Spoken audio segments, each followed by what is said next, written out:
In this video, we're going to continue working on the kick by adding a couple of samples under the kick. This is a really common technique in modern music production. Now, there's a lot of ways to do it, and you may have seen videos showing some very laborious ways to get this sample to line up with the original kick. SONAR X1 and Audio Snap give us some shortcuts to do it, and I'm going to use a virtual instrument for the actual sample sound. So first of all, let's get our virtual instrument set up. So I go into the browser, into the synth rack area, and I'm going to insert a synth, and we're going to use the Cakewalk Sound Center. It's got actually some pretty nice kick sounds. So I'll just choose a simple instrument track, and that loads the instrument track at the bottom. I'm just going to drag it up here near my kick, right under the kick. Now this also operates as a MIDI track. Just going to rewind to get the cursor to the beginning, and then back up on my kick track, we're going to use Audio Snap to actually find these notes and convert them to MIDI. So all I need to do is audio transient detection, and it looks like it actually did a pretty good job. You can actually browse through this to see if it looks like it did any false triggering. Maybe just close the browser with B, I'll close the inspector with I, and then just zoom out slightly and look through this. I don't know about this here.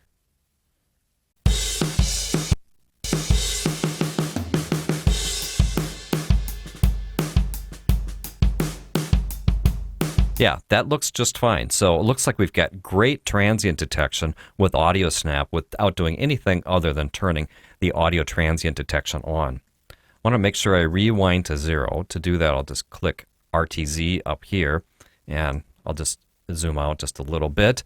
Now, all we need to do is right-click on this event. Let me select the event, right-click on the event, and select this, Copy as MIDI. This is the secret weapon that we have for doing kick replacement. Now that I've done that, I can click back over here on our new track, right-click, edit, and paste. And now we've got all of those transients in here as MIDI notes. They actually should play from the Sound Center instrument. But we didn't choose a sound on that instrument. So go back to the browser, double-click right here to open the UI for Sound Center. And I'm going to go into the drums, acoustic drums, and the acoustic kicks and snares. This sound set is also available for Dimension Pro. So with that said, this one right here, these are two that I like to use. All right, so we need to fix it so that that note will play. You just play back a little bit here. See, that's not the right note. I'll just double click here to open the instrument editor, and we'll just drag this down to the right note.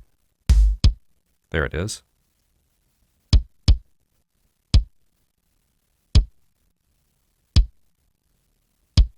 So now we have a MIDI version of our kick part.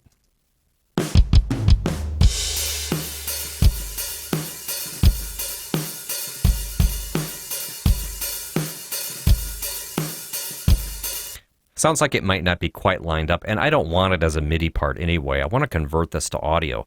Now, the quickest way I found to do this is just to freeze it. All right, so now we've frozen it to audio. So I'll clone the track, not the events. I'll clone the track properties, but not the effects. But this way, the track will be basically set up like this, so the routing is all there. So we'll do that. Will be kick sample 1. And then all we need to do is drag this up. Now, before I showed you constrained dragging, if I hold down Shift as I drag it, I can do the constrained dragging. Now, once I've done that, I don't like to see a kick part as a stereo part. So just right-click, select Convert to Mono.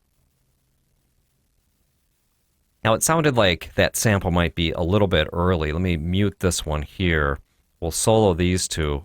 But the main thing I need to do is just flip this back to clips and zoom in and just see how these line up. Yeah, so you see it's a little bit late.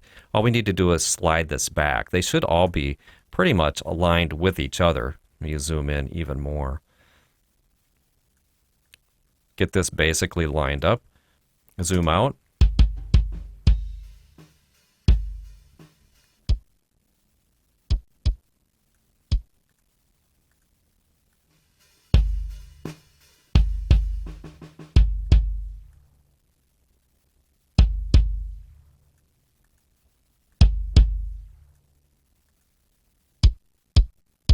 All right, so there's the sample. That's the first sample that I want.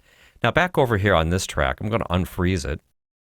That'll take a couple seconds. We'll go back to Cakewalk Sound Center, and we're going to repeat the process. I'll just double click here to get back into the MIDI editor.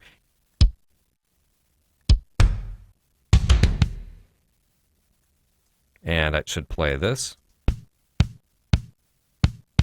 So there's my second sample. And then to get this to work exactly the same way, I'll just clone this one. Clone track. We don't need the events. We'll rename this to Kick Sample 2.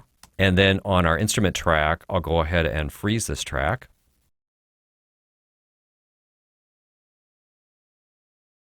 Then I'll drag this audio up here while holding down Shift to make sure I don't move it at all.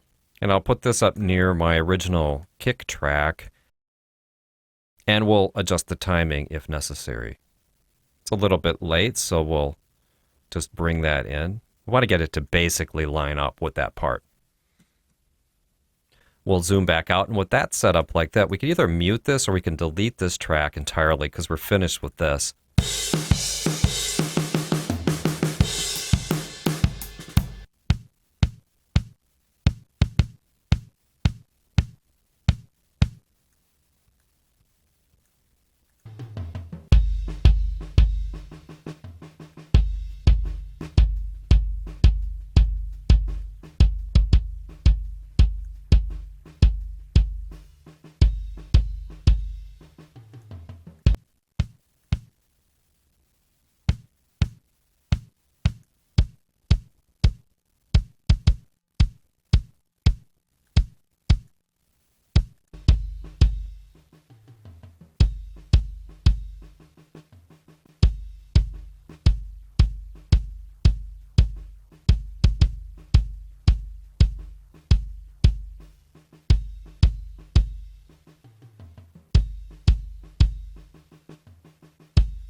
Now these sounds are quite processed, so I don't think I need to really add a lot to them, and I may make some more adjustments to the kick as we move through it. But right now, what I'm going to do is add these to a group. So we'll create a group, and I'm going to create an actual new group and call it kick.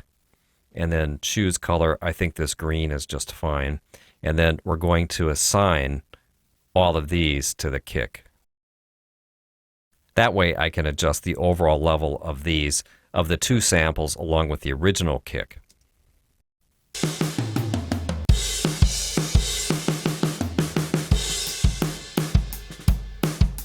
All right, so our drum mix is really starting to come together. In the next video, we're going to start working on the snare.